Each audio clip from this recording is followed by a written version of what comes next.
Nicola Eddington nació en Gran Bretaña el 9 de septiembre de 1980 y era la mayor de los 3 hijos del matrimonio entre Marion y Harry Eddington. A Nicola le seguían su hermano Tom, 2 años menor que ella, y su hermana Sarah, 5 años más pequeña.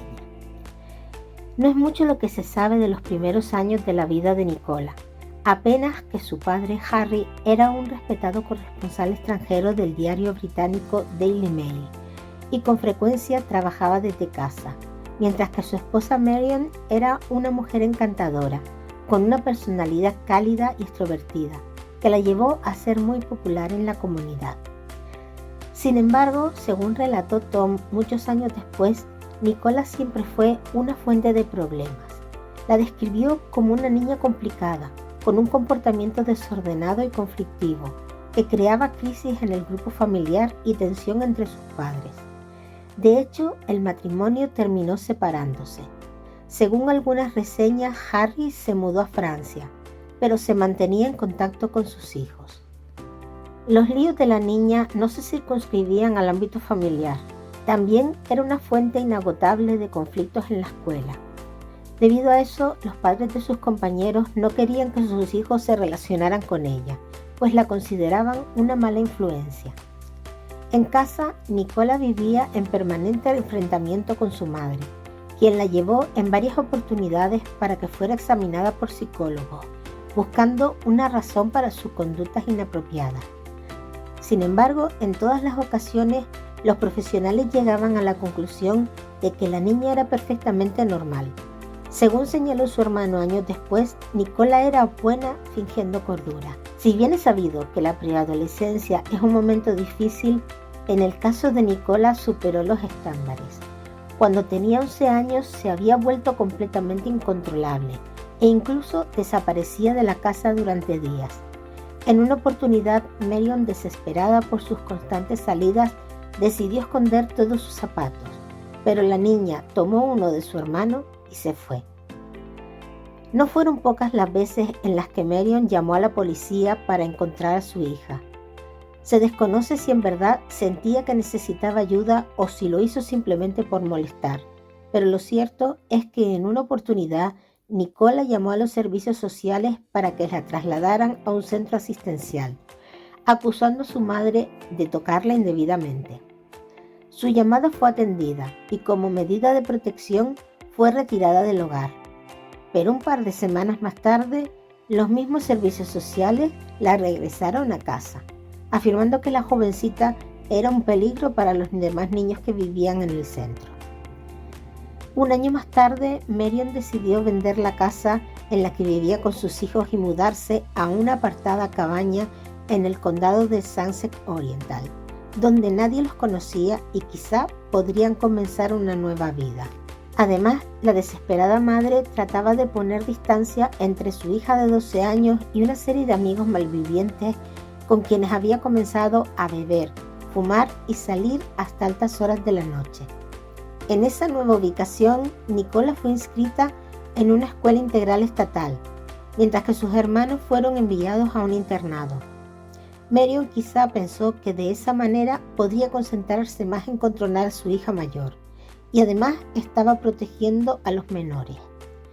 De cualquier forma, Tom aseguró tiempo después que él estaba encantado con el internado.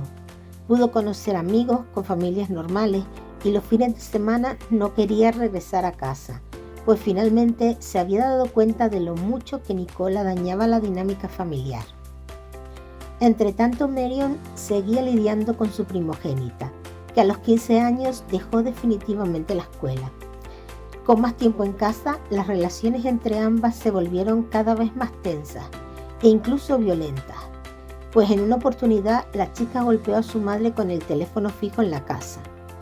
Un acto por el cual la policía la amonestó con serias advertencias de que hechos de ese tipo no podían volver a repetirse.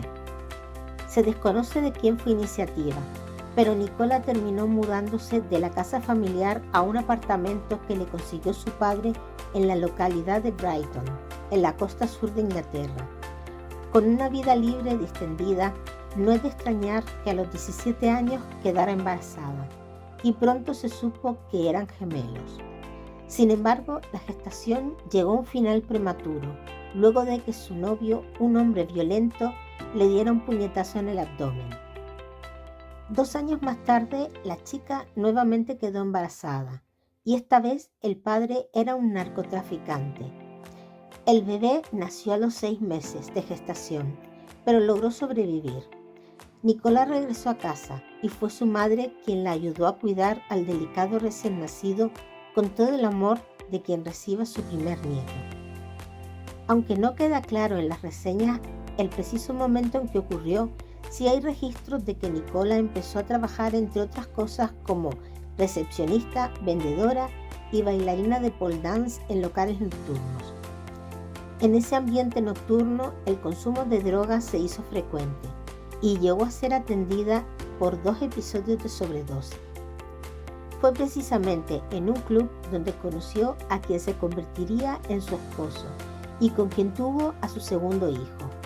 La identidad de este hombre no ha trascendido, pero según relató Tom, ese matrimonio trajo un periodo de estabilidad a la vida de Nicola, ya que el esposo, un ciudadano jamaicano, no solo adoraba a su hijo, sino también al primer niño de su pareja. Además se preocupaba por ella y estaba pendiente de que tomara la medicación que le habían prescrito para regular su comportamiento. Pero la paz no fue duradera, pues Nicola decidió dejar de tomar sus medicinas y se unió a una iglesia evangélica, convencida de que Dios y no los medicamentos podían controlar su conducta.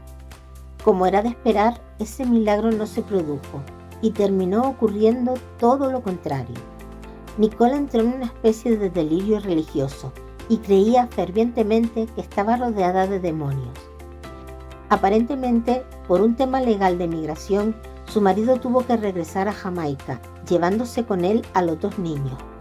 Pero un tiempo después, Nicola le siguió los pasos, no exactamente para reunificar a la familia. La mujer retornó a su país llevando consigo a su primer hijo, aún en contra de la voluntad de su esposo, que estaba seriamente preocupado por el estado mental de la madre. La situación a su regreso a Gran Bretaña no mejoró y Marion estaba angustiada por la seguridad del pequeño, pues Nicola experimentaba ataques y comportamientos violentos e inestables. Viviendo en la constante tensión de los arranques de su hija y temiendo por la seguridad de su nieto, Marion tomó una dura decisión con el único fin de protegerlo. Así, cuando el niño llegó a los 5 años, lo puso en manos de los servicios sociales, que lo acogieron. Luego se supo que al final regresó a vivir a Jamaica con su padrastro. Al ser una madre con ciertos problemas en el pasado, Nicola había conseguido un apartamento financiado por el ayuntamiento, pero al quedarse sin los niños, ese beneficio le fue retirado. Tuvo que regresar a casa de su madre, que aunque le tenía miedo, no podía dejarla desamparada. Para Marion, los problemas no hicieron otra cosa que empeorar. La relación con su hija continuaba siendo conflictiva y el comportamiento violento de Nicola seguía apareciendo. La situación se salió de control y en el año 2005 fue objeto de una amonestación legal por causar daños en la propiedad de un vecino. En ese momento Nicola fue examinada por un psiquiatra que afirmó que no encontraba evidencia de enfermedad mental, pero no pasaría mucho tiempo para que los hechos demostraran lo contrario. El 4 de noviembre de 2005 todo cambió. Ese día los 3 hermanos se reunieron en casa de su madre. Más tarde, Tom salió con Nicola a un pub. La velada fue incómoda y finalmente Nicola fue expulsada del lugar tras discutir con el DJ. Horas después, al regresar a casa, Tom notó algo extraño: un bulto en una cama plegable. Cuando su hermana Sara entró, comenzó a gritar. Era el cuerpo sin vida de su madre, con múltiples heridas punzantes. Nicola había desaparecido. Más tarde encontraron un cuaderno con una lista titulada Personas condenadas.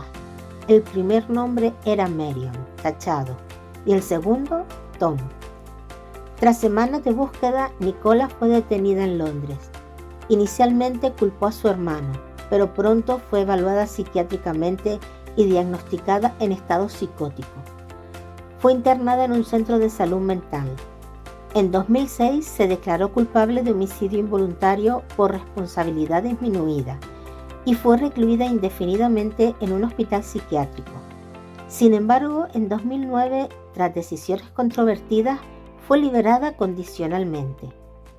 Durante los años siguientes mostró conductas preocupantes, dejó la medicación y volvió a deteriorarse. El 10 de octubre de 2011, en plena crisis, pidió ayuda repentinamente, llamó a la policía, acudió a un hospital, dijo que escuchaba voces y que podía hacer daño. Nadie actuó a tiempo. Esa misma mañana salió del hospital sin ser detenida, compró un cuchillo y atacó a una joven, que logró forcejear con ella y sobrevivir.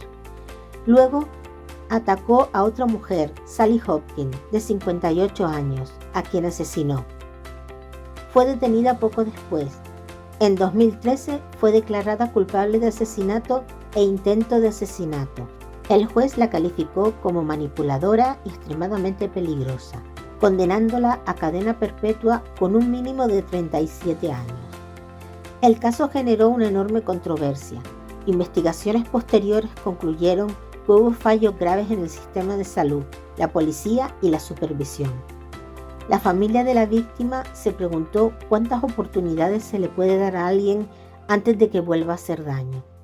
Y esa pregunta hasta hoy sigue sin una respuesta clara.